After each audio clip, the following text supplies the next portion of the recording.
April marks 11 years since an act of hatred here at home sent shockwaves across the country. A white supremacist opened fire at a Jewish community center and a retirement community in Overland Park, killing Terry Lamanno, Dr. William Corcoran, and 14-year-old Reet Underwood, all non-Jewish victims. Reet was at the JCC for a singing competition the day he was murdered. Out of that tragedy came purpose. A woman who lost her dad and son that day made it her mission to spread kindness, not hate. Mindy Corcoran co-founded a group called 7 Days, focused on the good in people and making a difference. And for years, we've seen Mindy and her team rally our community every April in a mission to make the world a better place. The world is a horrible place. It'll beat you. It's like what Rocky says. It'll beat you to your knees and it'll keep you there unless you get back up. So I don't think it's that bad of an idea to want to put a little piece of it back together. And that's what we're doing here. We're putting a little piece of the world back together.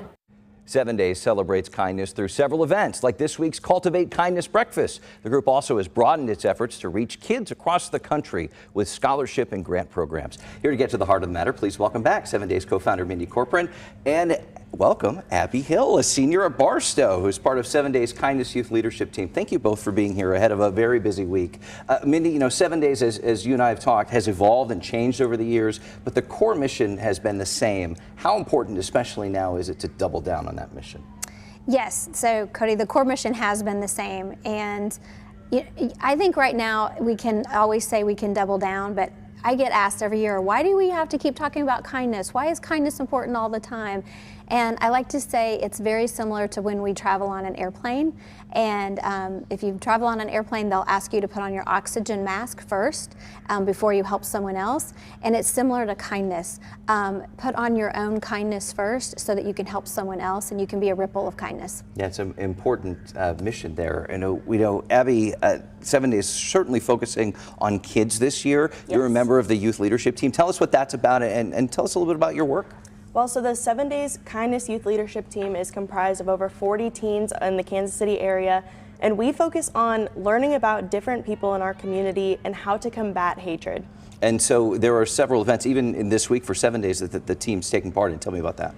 We have a very vital role in planning a lot of the events for 7 Days, and we get together monthly and we call people and we make a lot of adult decisions for the organization, and we speak at the breakfast and yeah. What does it mean, Mindy, to have kids involved and to see the passion in their eyes when they're trying to spread kindness?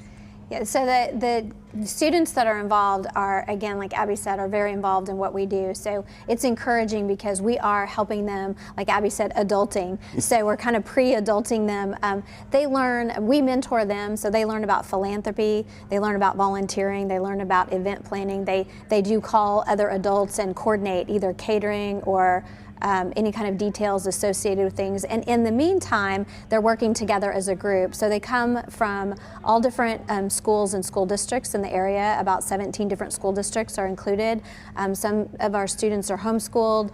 They're also of different genders and different faiths, different backgrounds, different cultures. So they're learning to work together and understand one another in the process of coming together for 7 days. Reaching kids, I know can be a challenge. Abby, while I have you, I might as well ask you, nowadays in this age of social media and online bullying, how do you cut through that noise and try to reach fellow kids and try to spread kindness? Well, one thing that we do talk about at all of our meetings is how hard it is to be a kindness influencer, as we call it. And that is one thing that throughout our school year that we really work on. And we post and repost kindness graphics and different quotes and different things to spread kindness so that hopefully peers our age and around the community can see those and help spread the ripple and also repost those. And just having those conversations with kids too, that's important.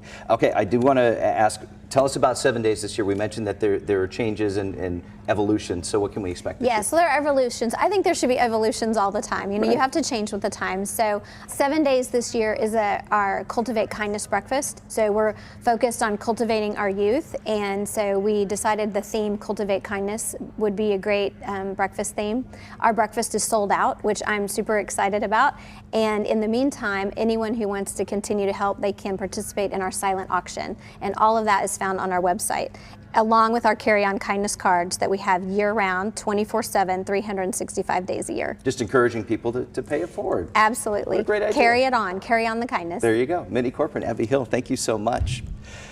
To learn more about this week's events, to join the live auction, and how you can spread kindness, go online to 7days.org.